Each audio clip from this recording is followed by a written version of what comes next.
जय गुरुदेव।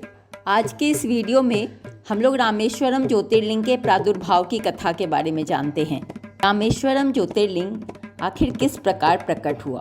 शिव पुराण के कोटि रुद्र संहिता में वर्णित कथा के अनुसार भगवान विष्णु के रामावतार में जब रावण सीता जी को हरकर लंका में ले गए, तब सुग्रीव के साथ 18 पद्म वानर सेना लेकर श्री राम समुद्र तट पर आए। वहाँ वे विचार करने लगे कि आखिर कैसे हम समुद्र को पार करेंगे और किस प्रकार रावण को जीतेंगे। इतने में ही श्री राम जी को प्यास लगी। उन्होंने जल मांगा और वानर मीठा जल ले आए। श्री राम ने प्रसन्न होकर वह जल ले लिया।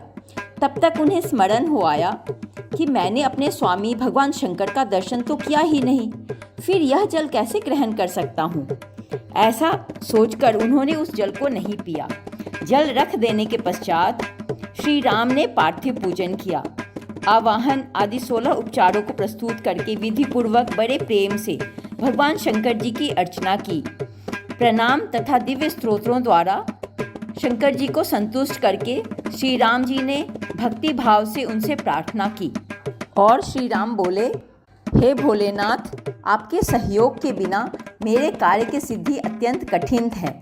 रावण भी आपका ही भक्त है, वह सबके लिए सर्वथा दुर्जय है, परंतु आपके दिए हुए वरदान से वह सदा दर्प में भरा रहता है। इधर मैं भी आपका दास हूँ, सर्वथा आपके अधीन रहने वाला हूँ। इसलिए हे भोलेनाथ, हे सदाशिव, मुझ पर कृपा करिए।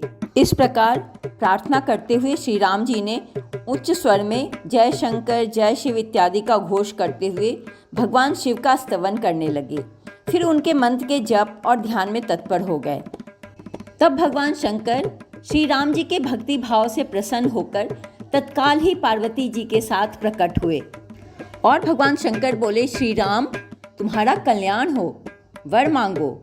उस समय उनका रूप देखकर वहां उपस्थित सब लोग पवित्र हो गए। शिव धर्म परायण श्री राम जी ने स्वयं उनका पूजन किया और फिर भांति भांति की स्तुति एवं प्रणाम करके उन्होंने भगवान शिव से लंका में रावण के साथ होने वाले युद्ध में अपने लिए विजय की प्रार्थना की।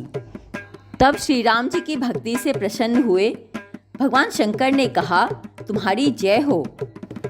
भगवान शिव के दिए हुए विजय सूचक वर एवं युद्ध की आज्ञा को पाकर श्री राम जी ने नतमस्तक होकर हाथ जोड़कर उनसे पुनः प्रार्थना की कि हे सदाशिव, यदि आप संतुष्ट हैं तो जगत के लोगों को पवित्र करने तथा दूसरों की भलाई करने के लिए सदा यहाँ पर निवास करें। श्री राम जी के ऐसा कहने पर भगवान शंकर वहाँ ज्योतिर्लिंग के रूप में स्थित हो गए।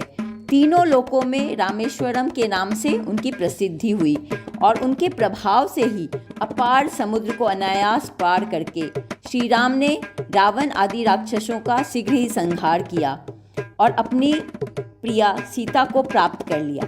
तभी से इस भूतल पर रामेश्वर की अद्भुत महिमा का प्रसार हुआ। भगवान रामेश्वर सदा भोग और मोक्ष देने वाले तथा भक्तों की इच्छा पूर्ण करने वाले हैं। जो दिव्य गंगा जल से रामेश्वर शिव को भक्तिपूर्वक स्नान कराता है वह जीवन मुक्त हो जाता है, अर्थात मोक्ष को प्राप्त कर लेता है। तो यह थी रामेश्वरम ज्योतिर्लिंग के प्रादुर्भाव की कथा। धन्यवाद।